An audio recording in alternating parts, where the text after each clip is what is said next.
think we're rolling. So I want to thank SAEM for setting up this webinar on the financial transition from a fourth year medical student into a first year resident. I want to introduce myself. I'm Jay Weinberg, and I'm a financial planner. I've been in this line of work for over 20 years, and my practice is exclusively with physicians. In a given year, I lecture to well over 100 residency and fellowship programs.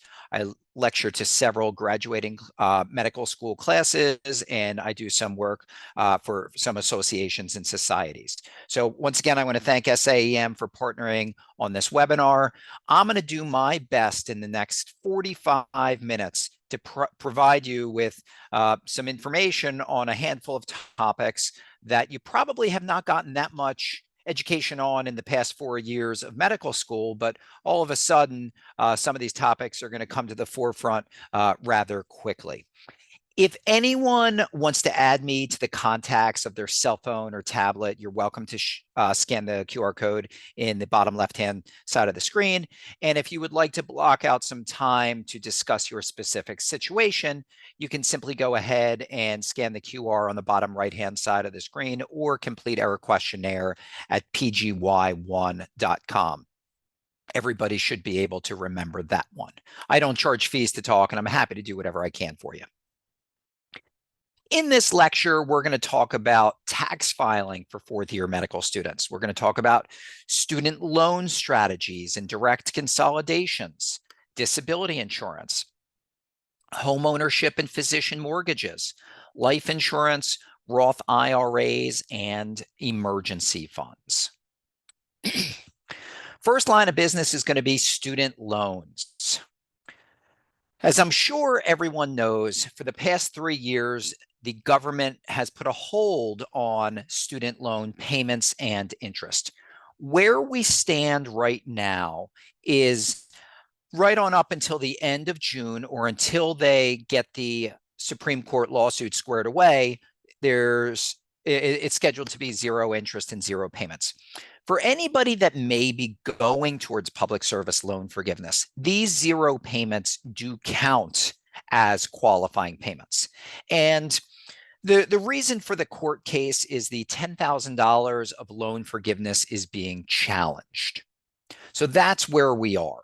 Now, with that, there is a tremendous amount of uncertainty in the space for student loans. If this was more than 3 years ago, I could tell you with a very high degree of certainty what kind of strategies you should take given your situation, and what the pros and cons would be to do certain things. Now, with that said, there is so much uncertainty right now that it's really hard for me to give definitive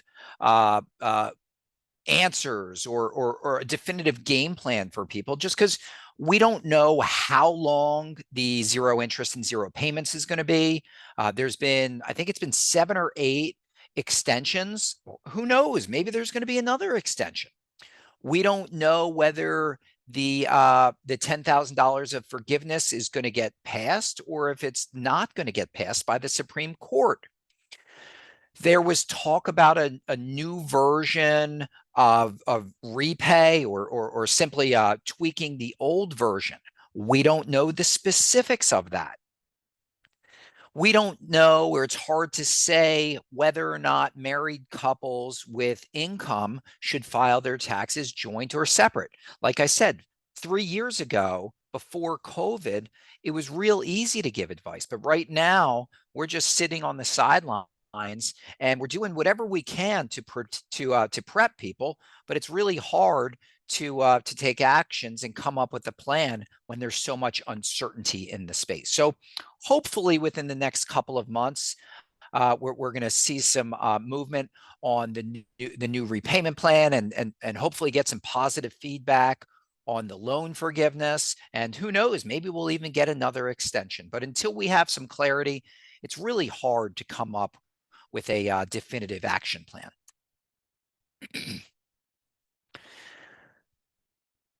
It's so important for fourth year medical students, even if you don't have income to file your taxes in just a couple of weeks here.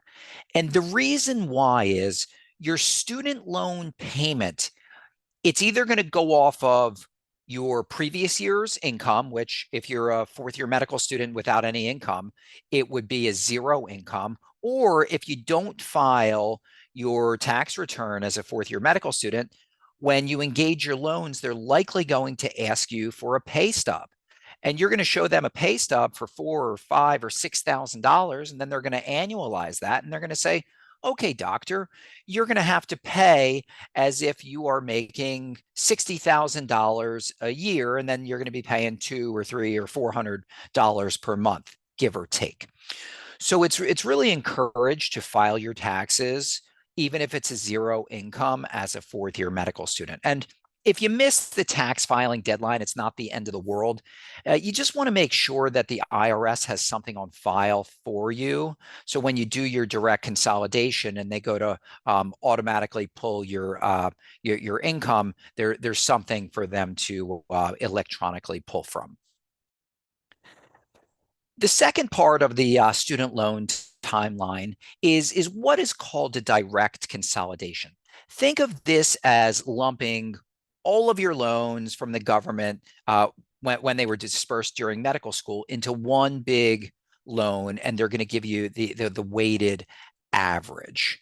And the reason you want to do this is because it's going to jumpstart you for the public service loan forgiveness program in the event that is a path that you want to pursue. Now, you can't do your direct consolidation until after graduation and when you're no longer in student status. So most graduating medical schools, or most medical schools graduate, I should say, somewhere in this first, second, third week in May. I always tell people, put a note in your calendar for the first week in June, because it takes a little while for the loans to cycle through. So first week in June, put a note in your calendar to do your direct consolidation. And that's going to get the clock started faster for public service loan forgiveness than the alternative of taking your 6 months of grace. And when you go on to the studentaid.gov website, they may throw out some numbers at you that you're going to raise an eyebrow at. A lot of times these are mere examples, so don't get surprised when you see them. Now, before COVID and after COVID, or before COVID for loans and after COVID for loans, I should say, there was several factors that played into what strategies you should be taking on your loan. So I think it's only a matter of time before the loans do kick back in. So you got to really figure out, are you planning to go for public service loan forgiveness? What's the origin of the loans? Are they government loans, private loans, institutional loans? Are you single, married? Do you have dependents? If you are married, how much money does your spouse make? And do they also have government loans? Public service loan forgiveness. This is a program that was rolled out in the fall of 2007 by the Department of Education. And in the early years, there was not a lot of good information or good feedback on this public service loan forgiveness program. The PSLF program, it is federal income tax-free loan forgiveness, assuming that you hit certain criteria. So the first of which, you got to have the right kind of loans. And this has been upgraded over time. It's now government loans. So if you have government loans, that's part one. You have to be working for a government or a nonprofit 501c3 entity. That's part two. Now, not all residency programs do fit the bill for this, but most. So if you have any questions whether it does or doesn't, I would suggest contacting the GME at wherever you matched and just say, hey, are you a 501c3? Because I'm planning to go for public service loan forgiveness. Now, if they're not, it is what it is because you're matched and you're going there. If they are, that's great. And finally, you have to make 120 qualifying payments, which do not have to be consecutive. So if you do A, B, and C, you are going to set the stage for federal income tax-free loan forgiveness. The program is alive and well. I know several people that have qualified. There's a tremendous amount of very good educational material out there for you.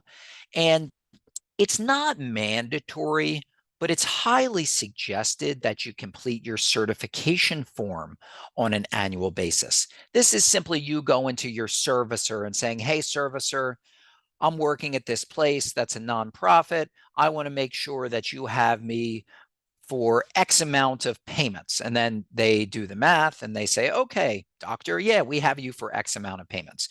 So I always encourage people to do this annually because unfortunately, sometimes you and your servicer may not be on the same page. They think you're going to have X amount of payments and you think you got Y amount of payments. So if you do this form annually, if there's any discrepancies, the sooner you find out about it, the easier it is to get them rectified. Now, let's just say, for example, you're a third-year resident, you have not done this form. They'll go back and retro it, but if there's any issues, it may be harder to hash it out with them. Furthermore, the two largest servicers of federal loans recently, or over the past year or two, I should say, did not renew their contract with the Department of Education. They were Navient and FedLoan. So my guess is the lion's share of you that are going to be on this lecture, if you have loans, are likely with Mohela as your new servicer. A private refinance. Think of this as changing teams on your loans. If you have government loans and you do a private refinance, you're going to end up with a private lender. If you have private loans with lender A, you could do a private refinance and end up with lender B. If you have private loans with lender A, you might even be able to renegotiate the terms and provisions with lender A and stick it out with lender A.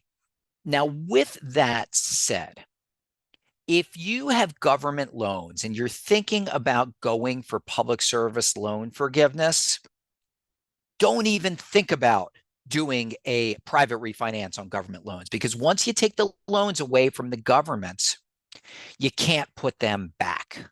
So you'd be giving up the opportunity to go for public service loan forgiveness. In the event you have private loans, oftentimes they're at pretty high interest rates. So sometimes you may be able to get a private interest rate on a refinance where it does make sense. But most of the government loans that I come across with people are going to be somewhere in that 5.5%, 6%, 6.5%, 7% range. And nowadays, the interest rates on these private refinances are somewhere in that 5 or 6% range.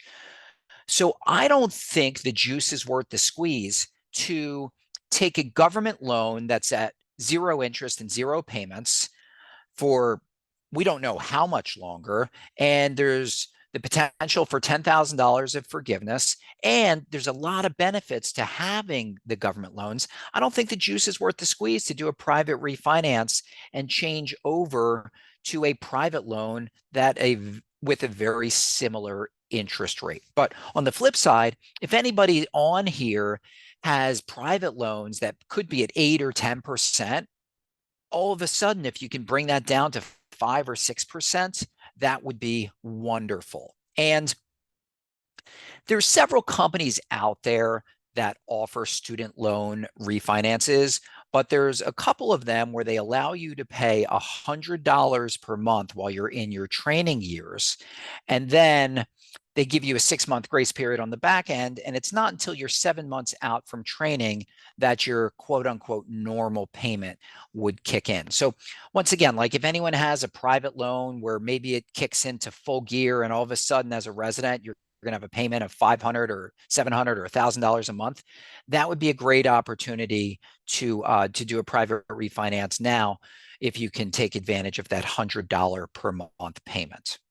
And furthermore, if we were having the same conversation about private refinances about a year ago, it would be totally different, because the interest rates on these private refinances are directly correlated to the overall interest rates in our environment, or in our economy. So about a year, 2, 3 years ago, oftentimes we were seeing 2 and 3% interest rates on the private refinances. But as I'm sure you're aware, the Federal Reserve has raised interest rates several times over the past year. And that leads us to the private refinance interest rates being in that 5 or 6% range. So it still may be better than potentially some private loans, but probably not much better than the government loans that most of you have. The next topic we're going to get into is disability insurance. And this is my specialty. I've been in this line of work for over 20 years. And in a given year, I have somewhere around 500 or so physicians utilize our services to help secure comprehensive individual disability insurance policies. There's going to be certain buzzwords or features that you want to be cognizant of in the disability insurance space. The first of which is what they call own occupation, or the definition of total disability. Think of this as the litmus test that insurance companies use to say, okay, if something were to happen to you, do we have to pay out on this policy or not? The highest level of own occupation is what they call medical specialty specific true own occupation. And there's very, very few policies and companies that offer this. Own occupation, it's not a one size fits all. It's not like a gallon of gas where it really doesn't matter what gas station you get it from. It's going to get your car from point A to point B. This is specific to the company and it's specific to the policy. And there's very, very few good ones out there. So like I said before, the highest level is medical specialty specific true own occupation. And I'm going to give you an example for how this works. So let's say you are an emergency medicine physician. Naturally, being able to intubate, that's going to be one of the main duties of your job. So if you're an emergency physician and God forbid something happens to your hand or your wrist or whatever it might be, and you can't intubate or you can't perform the main duties associated with being an emergency medicine physician, that would allow you to collect in full on the policy and still earn a full paycheck if you're doing something else, whether you're doing urgent care, telemed, teaching, working for a device company, you totally leave medicine. If you can't do the main duties of whatever your medical specialty is, you would be able to collect in full on the policy and still earn a full paycheck doing whatever else you do. Now, with that said, there are some companies where they get cute with it and they'll change up one word in the definition from like an and to an or, and then all of a sudden that changes up the guts of the policy. So just because somebody tells you that it's an own occupation policy does not mean that it is extremely comprehensive. And right on down there at the bottom where it says any gainful occupation, this is wording that we frequently see within group disability insurance policies and sometimes association policies as well. So they say that if you can perform the duties of any gainful occupation, you would not be eligible to collect on the policy. I'm going to say that one more time. If you can perform the duties of any gainful occupation, you would not be eligible to collect on the policy. I've yet to meet a physician that was comfortable with this wording, but unfortunately, there's a tremendous amount of group disability insurance policies that have this wording in it. While we're talking about group insurance, let's talk about some of the other differences between group policies and individual policies. Taxation. Individual policies, you're going to pay for them with after-tax dollars, and if God forbid you need to collect, the money comes in tax-free. So individual, you pay after tax, benefits are tax-free. Not so much for group policies. Group policies, your employer typically picks up the tab, and more times than not, if the employer is picking up the tab, it's going to be a taxable benefit to you. Portability. Individual policies, you own them. They're going to go with you from job A to job B to job C, no matter where you are, no matter what you're doing. Not so much for group policies. They're typically tied to your job or your employer. So if you change things up, the policy is likely going to stay behind. Contract language. We had alluded to this a little bit on the previous page, but group policies are typically scaled back in wording and features because not only are they giving that policy to you, but they're giving that policy to everybody else that works there. And they know that they're bringing on the good, the bad, and those that may have some health conditions. So the way that they curtail their risk is by making it hard or impossible to collect on the policy. On the flip side, individual policies, they know who they're aligning themselves with, and in return, they're willing to offer more robust wording and features within the policy. Coverage amounts. A lot of times, or actually most residency programs, they may offer you a policy, but it's usually a very small amount. It could be like $2,000 a month or $3,000 a month. The benefits would likely be taxable. When you change jobs, you can't bring it with you, and it may have a definition for total disability as any gainful occupation. So when you boil everything down, it's really not a high coverage amount, and it's really nothing to get excited about. Individual policies, I'm not suggesting you do this, but when you are a graduating medical student or a resident, you can get as much as $5,000 or $6,000 per month of tax-free disability insurance. And oftentimes that's going to be more money than you're actually making. So I'm not telling you to get it, but if you wanted to cover yourself for $5,000 or $6,000 a month during residency, it's there for the take, assuming you're eligible to get a policy. But when it boils down, you always want to have an individual policy that sits in first position, and then if they give you a group policy, have that layer behind. There's different types of disability insurance. There's short-term policies and long-term policies. Short-term policies typically kick in when you're out of work for a week or two, and they may pay out benefits for a few months.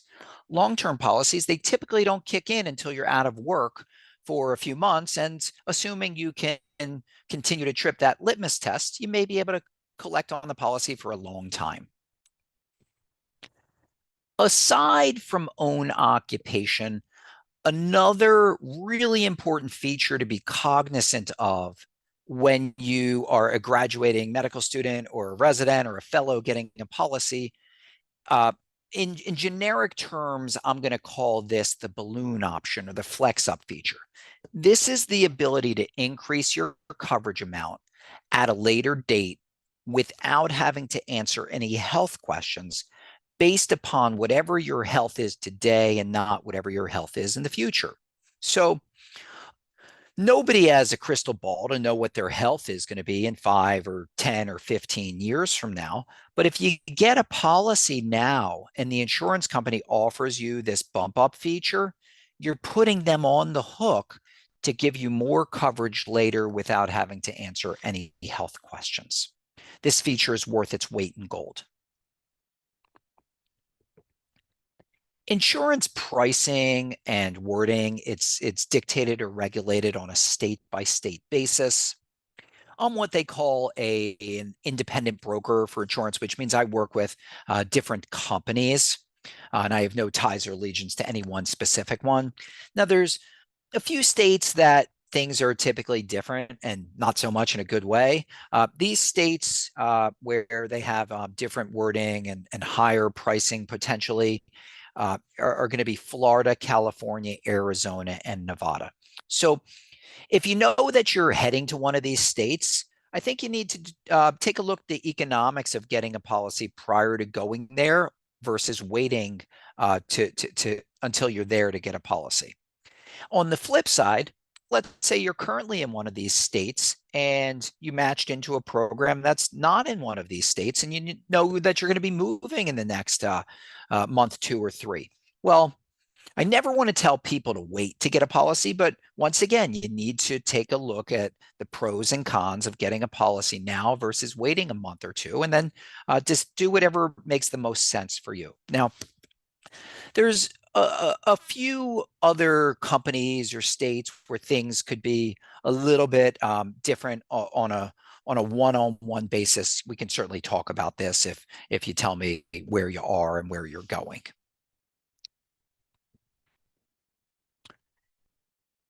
I'm going to give this slide with a little bit of a grain of salt because there are some situations where you may not have to go through medical underwriting. So when you get a disability insurance policy, typically, not all the time, but typically, the insurance company wants to know who they're aligning themselves with.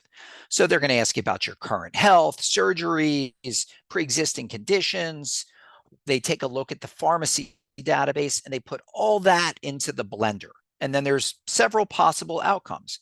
They may say, doctor, you're in perfect health. We're going to cover you for everything. Or they may say, doctor, it looks like you're in really good health, but it also looks like you had a shoulder surgery or a knee surgery a couple of years ago. So we're going to cover you for everything with the exception of whatever the issue was previously. They call that an exclusion, where they rule out a certain condition or a certain body part. There's some scenarios where they charge you more because you're a higher level of risk. And then unfortunately, there's certain situations where the insurance company, they are not willing to offer a policy. So they say, sorry, doctor, given your situation, we're going to sit on the sidelines. So these are the outcome possibilities for when you answer the health questions.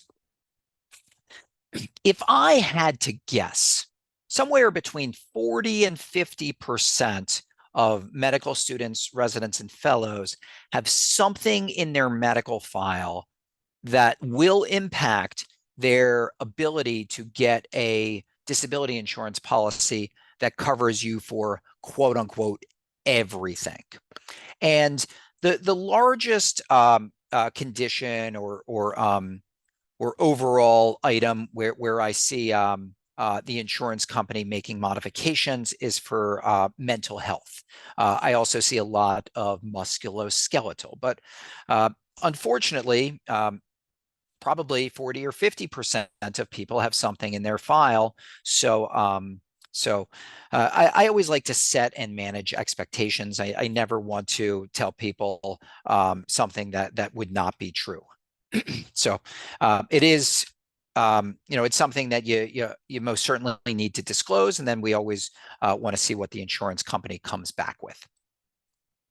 Now, with that said, the reason I gave you a couple of slides ago with a little bit of grain of salt is because in certain situations, there may be what I would refer to as a no medical questions asked disability insurance policy, where you can get a policy, you sign on the dotted line, and then it's yours. Now, this makes sense if you have something in your health file, and it would make it hard or impossible to get a policy.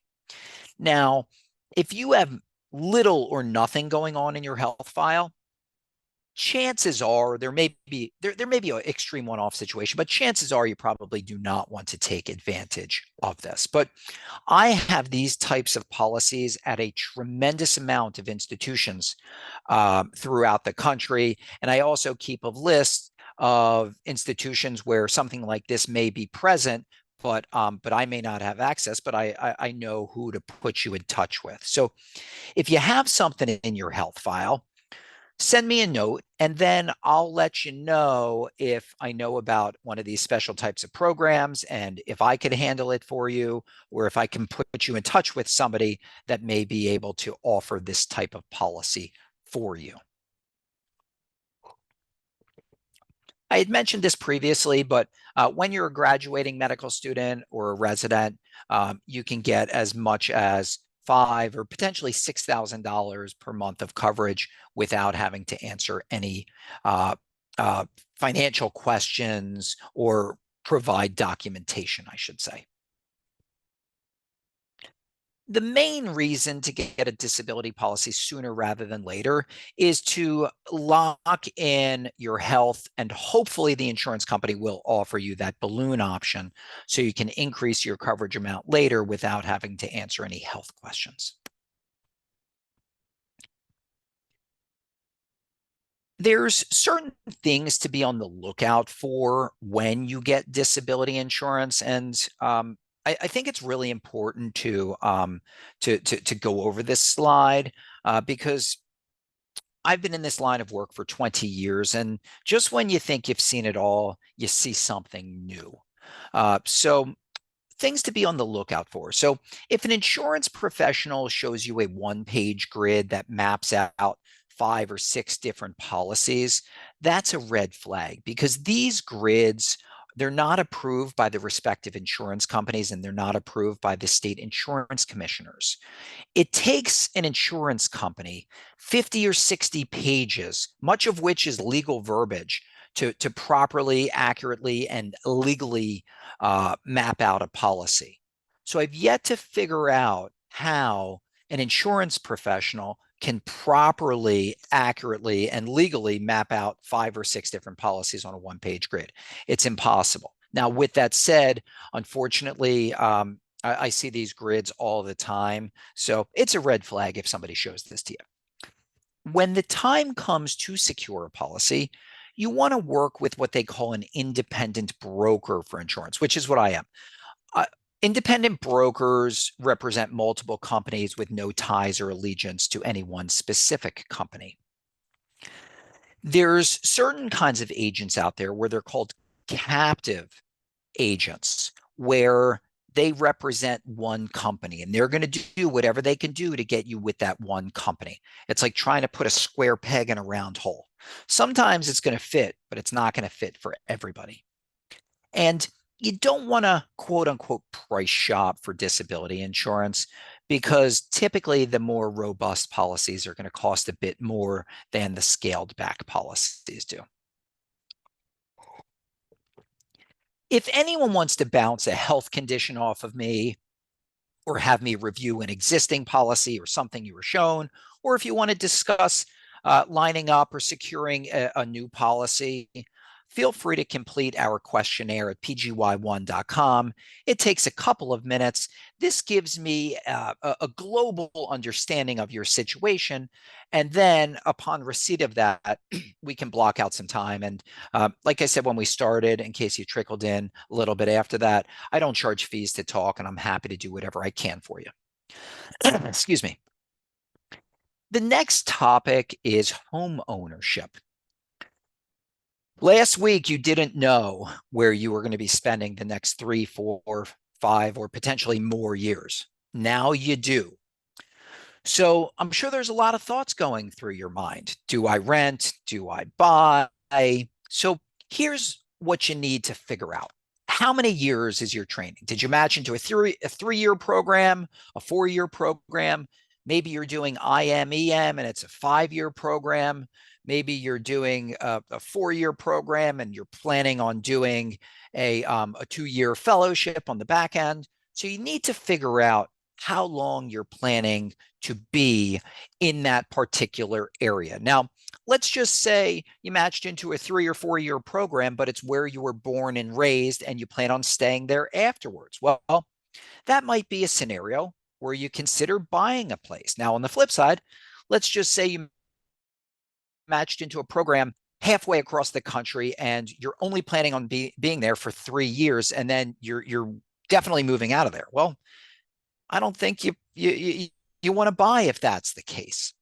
So you need to take a look at your time frame there in that particular location. You need to take a look at the city or geographical area that you're going to be in.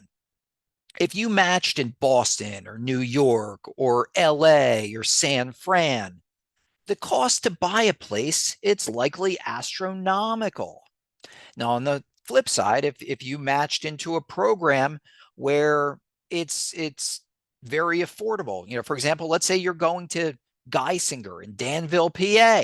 Well, most residents happen to buy there because it's affordable. So geographical location plays a lot into it. And you need to figure out what the cost is approximately to buy or to rent for that matter. Now, all of that ties into creating a budget. Let's just say, for example, you're making $60,000. Chances are, after you pull out all the taxes, you're going to be left with a take home income of somewhere between $3,500 and $4,000 per month. So you need to work off of that number and say, okay, what do I have for home expenses or rent expenses? How much is my car payment going to be? How much is food going to be? How much do I have to pay for parking? And you need to map out all of these line items and figure out what can I afford. And feel free to go to the website that I mentioned down below.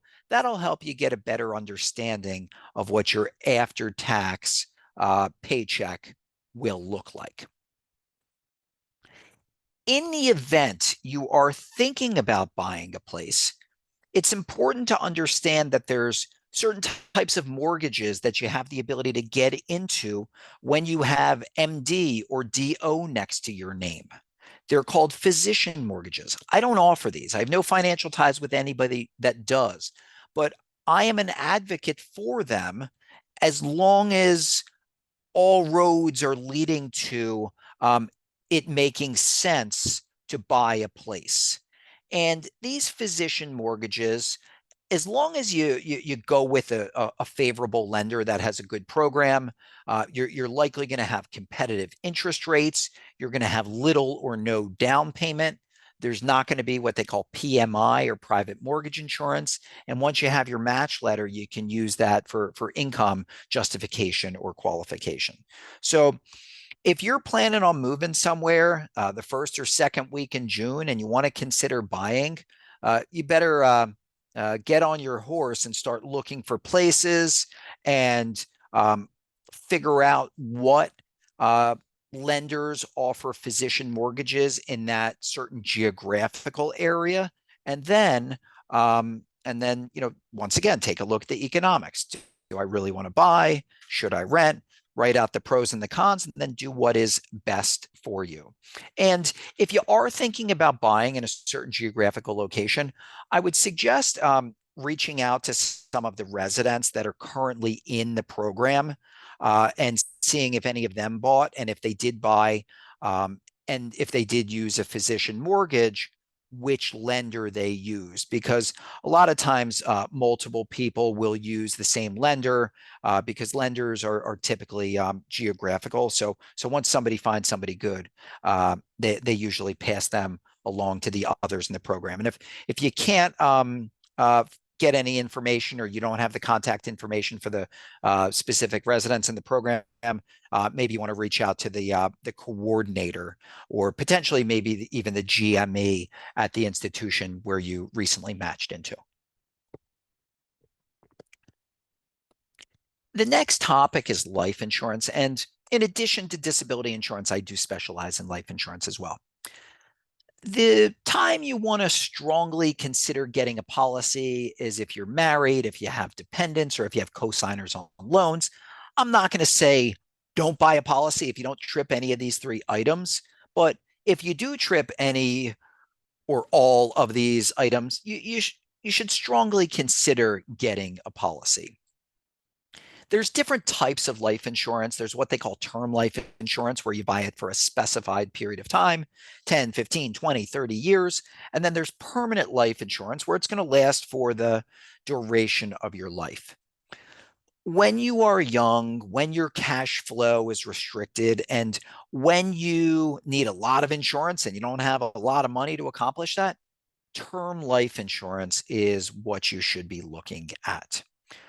I'm not going to say permanent life insurance is bad. What I am going to say is that there is a time and a place for it, and it's not for the 26 or 28 or 30-year-old resident physician that needs a lot of insurance and does not have a lot of money to accomplish that. Roth IRAs are a terrific retirement planning vehicle that you may want to consider taking advantage of if you are in a lower income tax bracket now than you plan on being in the future. So when you're a resident, naturally, you're going to be making exponentially less than when you are an attending physician. The way a Roth IRA works is that you put in after tax dollars, the money's going to grow free of any tax, and the money comes out tax free on the back end. Your eligibility to get money into a Roth IRA uh, has to do with your income, and you need to have earned income to get money into a Roth IRA. So it has to do with your income and your tax filing status. And the IRS has certain rules where they say if you're single or you're married and you make more or less than X, you can or can't get money into a Roth IRA. In addition to Roth IRAs, you may go to a residency program where they offer an employer sponsored retirement plan. Oftentimes, you're going to see a 403B. So that might be something to consider as well, especially if there is an employer match. But one thing I want to emphasize, it's very hard to save meaningful amounts of money when you're making 50 or 60 or $70,000 as a resident. It's more of like a survival game. You're just trying to make it through to the next chapter. So don't eat ramen noodles for 3 or 4 years trying to save $50 a month so you can put that money into a Roth IRA. Enjoy your life. Go out with your friends once in a while. Residency is tough, so you gotta blow off some steam every once in a while and do some fun stuff. Don't really cramp your lifestyle so you're trying to put a little bit of money away. Now, with that said, if your cash flow's okay, by all means get some money into savings. But if your cash flow's tight, you're going to have plenty of time as a attending physician to play catch up for the few years that you weren't able to get a little bit of money into retirement plans now. An emergency fund is also something that you want to strongly consider. This is like a rainy day fund. If, God forbid, you have any unexpected expenses that come up, like your car breaks down and you have a $1,000 or $2,000 repair. And there's plenty of other things that can unfortunately creep up. So once again, it's kind of hard to save money as a resident, but if somehow you can put a plan in place to try to build up a little bit of money, so you'd be comfortable if God forbid something unexpected popped up, that'd be great. If you have a Roth IRA, you can get money out of a Roth IRA, so you can use that as an emergency fund. If you can phone a friend or a sibling or or parents or somebody that can potentially lend you a little bit of money if you get in a bind, that may work. But just keep in the back of your mind, it's always good to have a little bit of an emergency fund if possible. In this lecture, we talked about student loans, disability insurance, buying a house, life insurance, saving for retirement, and creating an emergency fund. I encourage everybody to rank these topics 1, 2, 3, 4, 5, etc., and peck away at them based upon your specific order. Everybody's got a different situation. So do what makes the most sense for you in that order. Don't read something on the internet and just because somebody said you should do something, that doesn't mean they were talking specifically to you. They were just writing something on the internet. Maybe it makes sense for you, but maybe it doesn't. So you need to create a plan or simply just map something out for yourself. It doesn't have to be complicated. You don't have to spend a lot of time. You just got to map it out and maybe you spend an hour a year on it. Maybe you spend a half hour. Maybe you spend an hour a month. Everybody's situation is different. but it's so important to map it out and put a plan in place. I want to thank SAEM for partnering on this lecture. Hopefully everybody was able to pick up some good tidbits. And if anyone wants to block out time to discuss their situation, feel free to complete our questionnaire at pgy1.com. And if you want to add me to the contacts of your cell phone or tablet, you can scan the QR code up above. I'm going to take some time to answer any questions if anyone has it. And once again, congrats on matching last week. Thank you for doing what you're doing. I want to thank SAM for partnering on this lecture. And with that said, I'm going to open it up for questions. I don't know if people have the ability to speak or not. I cannot see the chat bar. So if somebody from SAEM wants to monitor that, or if anyone wants to ask questions, I'm happy to answer a few.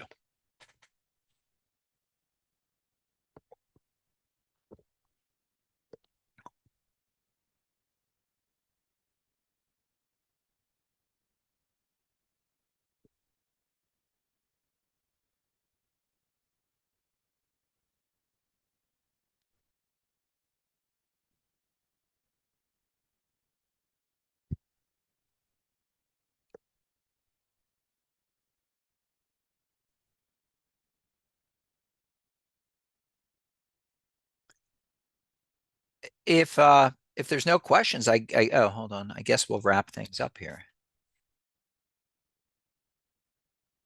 Thank you so much, Jay. It doesn't look like we have any questions in the chat. That was a really wonderful. Oh, wait, hold on. Let's see. One just came in.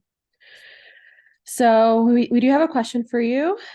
What amount of income can you make before you do not qualify for the $0 a month payments?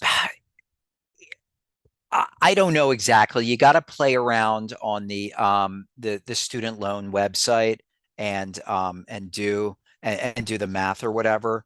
But like if you made like $2,000 tutoring, or a few $1,000s, like driving for Uber or something, I wouldn't worry about that. That's not going to do anything meaningful. I can tell you that if you make like $50,000 or $60,000, you're probably going to have a payment somewhere in that 250 or 300,000. I'm sorry, 250 or $300 per month. I apologize. But if you make $5,000 or $10,000, that's not going to move the needle in a meaningful way, if at all.